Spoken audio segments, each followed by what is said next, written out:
Hey guys, welcome back. So today's book is called Timeline and it's by Michael Crichton and oh my god! It's amazing!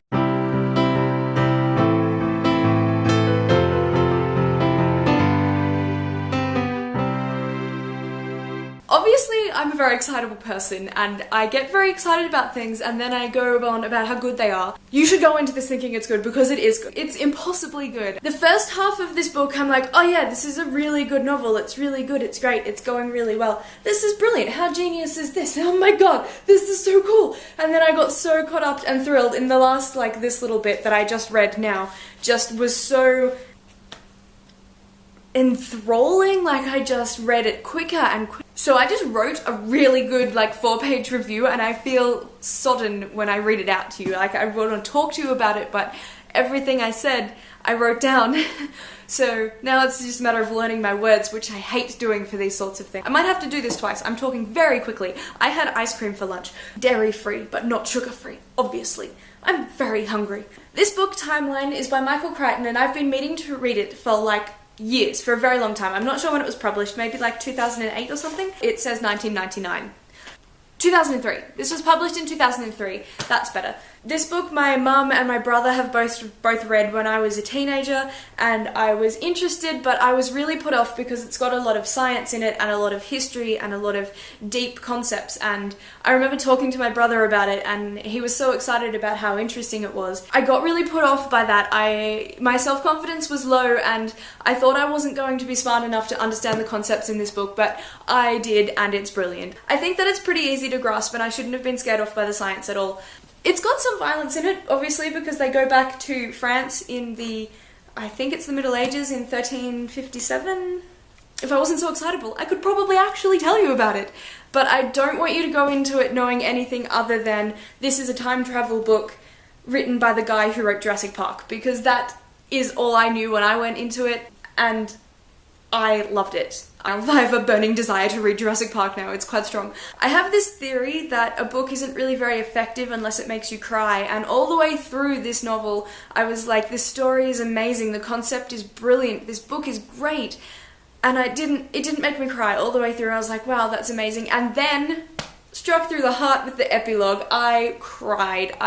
The epilogue isn't even sad, it's happy, it just reaffirms everything in the book in a way that really hit home, and I was just like, wow. So I have this second theory about epilogues, right? That they are just an indulgence by the author needing to fulfill the story in their own heads, they want to get that out, but I really think that it doesn't have much to do with the story, and sometimes I hate that I've read an epilogue, but this case just blew that theory out of the water. This epilogue was essential to the storyline. It really, really helped drive home every single little detail that happened in the novel. So it blew that theory of superfluousness right out of the water. Super effective. So it really stressed the details and the reality of what it is like to really live, I suppose. I love the intellectualness of this book. Intellectualness.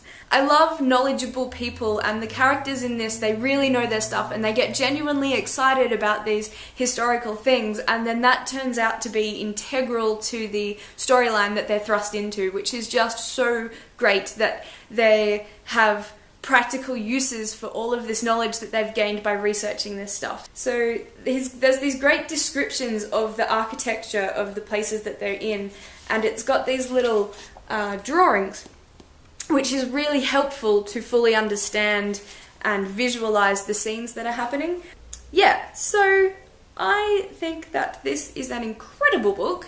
I highly, highly, highly recommend it. I think that it is just... I think I've seen the movie. I can't remember it. I feel like I have, and I'm definitely going to watch it again because not only is it an amazing story, but it has Jared Butler in it, and I love Jared Butler. It also apparently has Billy Connolly in it, which I'm interested to see which part he will play. It's a very well researched book, so when I say I like the intellectualness in it, I like that it's so well researched. It has a 5-page bibliography, and that is awesome for a fiction novel. Is this a historical fiction novel? Nah. It's a time travel novel, so yes, no, yes, yes. Yes? Thank you so much for watching. I really enjoyed the book. Please check it out. It's really good. Everyone I know who's read it has loved it, so I think that's a really good measure of if the book has a lot of worth. And they didn't just enjoy it, they're like, oh my god, I love that book, right? Thank you so much for watching my videos, and I will see you later on in the week. Thanks so much, guys. Bye. How do you turn this thing off?